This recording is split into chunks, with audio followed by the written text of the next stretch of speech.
Fast PaPa Garage, we'll be looking at this Harley Davidson Custom 48 Special today. This particular one is my personal bike. Almost a daily rider, or at least a few times a week. Some of the basic specs: it's a 1200cc V-twin, air-cooled. It has a 5-speed tranny. It's about 564 pounds, at least the way it came from the factory. It has a 2.1 gallon tank. Seat height is about 28 inches and has dual piston calipers front and rear. This particular bike, custom mods include Vance & Hines short shots exhaust, high flow air intake, a chin spoiler, white wall tires by Shinko, a chopped rear fender, custom front LED turn signals, built-well Keystone bars, a headlight grille. It has been tuned by Harley Davidson, and it's got a few other. Before we get out on the road today, let's just take another look around. It certainly is a good-looking bike. I love the mostly black stuff, the chrome accents here, there, really nice. Those tank graphics look cool. I didn't really like them at first, but they've certainly grown on me.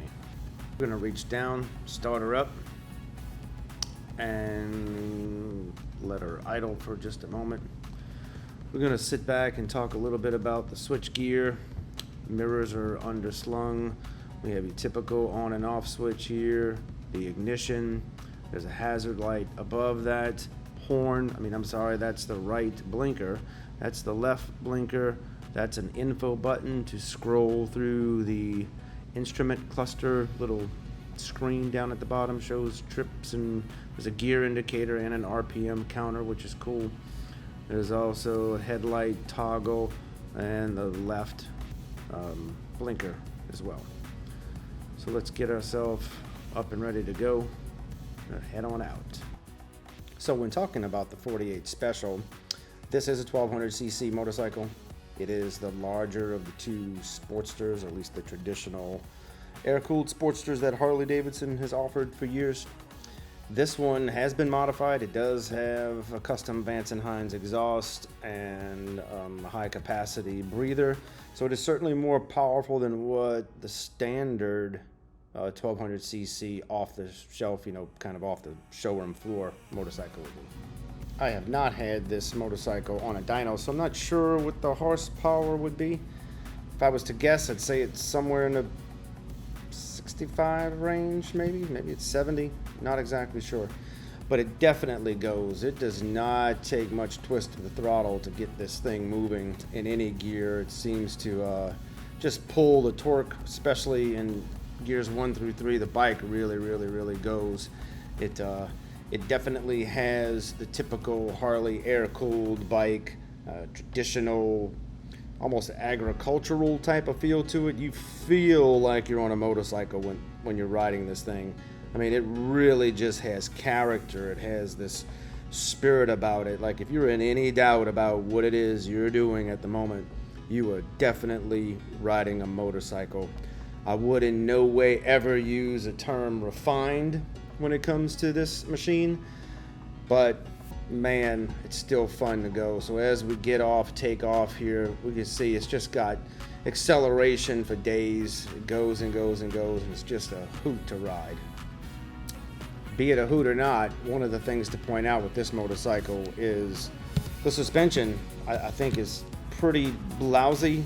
It's firm and it keeps the bike tracking well, and if you're taking some turns, that doesn't ever seem to be an issue, but every little bump and roll over an ant, it seems like it just makes its way back up into the bike. That could be mine versus others. I doubt that there's a big difference from one to the other, but they certainly don't feel luxurious in any way. Having owned 15 motorcycles to date, I would rate this one in the bottom 3 probably for ride quality suspension wise. Jumping back into the sound of this bike with this Vance & Hines short shots exhaust system on it, it makes a lot of noise, and people really know you're coming. They hear you from a mile away. And for those of you naysayers out there that think loud pipes don't save lives, it's the most ridiculous thing I've ever heard. Because if you have ever heard a motorcycle before you've seen that motorcycle, then everything you say about loud pipes not saving lives is untrue. Is it a nuisance? Yes, but me personally driving my truck, the only two bikes I've ever almost sideswiped were, guess what?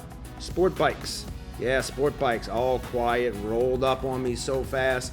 Before you knew it, I'm a safe driver, have been in basically no accidents in my life. And yep, sure enough, here comes a quiet little 600 Gixxer or something right next to me.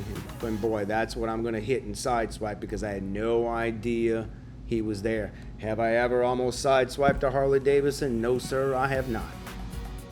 I guess I can end my little rant there. We're approaching the beach here. We're just a block or so away from improving our view. The bike at slow speeds and low gears is okay.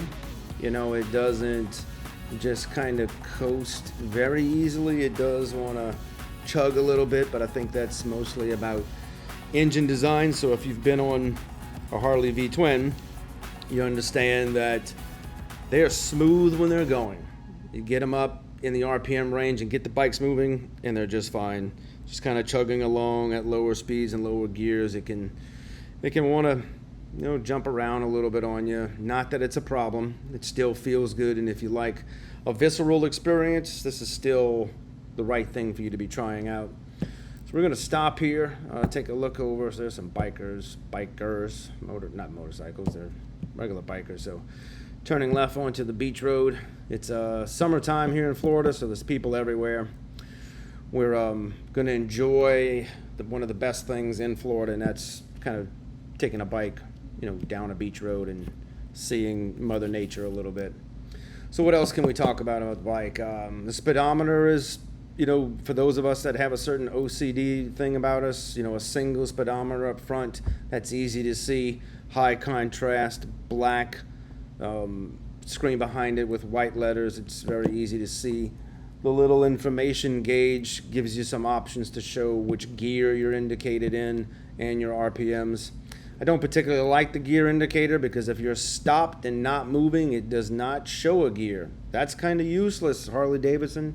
Yeah, when you're rolling, it's fine and it shows, I'm in second gear when I'm rolling, but I kind of know what gear when I'm rolling as well, so I don't find it very useful, at least not compared to some other manufacturers where the gear indicator stays displayed correctly throughout the time that you're using it. With those items being addressed, I think we'll start to wrap it up here. If you're in the motorcycle market, that is, and it's a first bike that you're looking for, any Harley Davidson Sportster is going to be a good way to get introduced into motorcycling, especially into a premium brand like Harley. It can give you a long life and lots of enjoyment. They are very stout machines and will last a long time. No other bikes have the aftermarket support that Harley Davidsons do, period, but especially Sportsters. They are modifiable in every possible configuration you can think of. So thanks for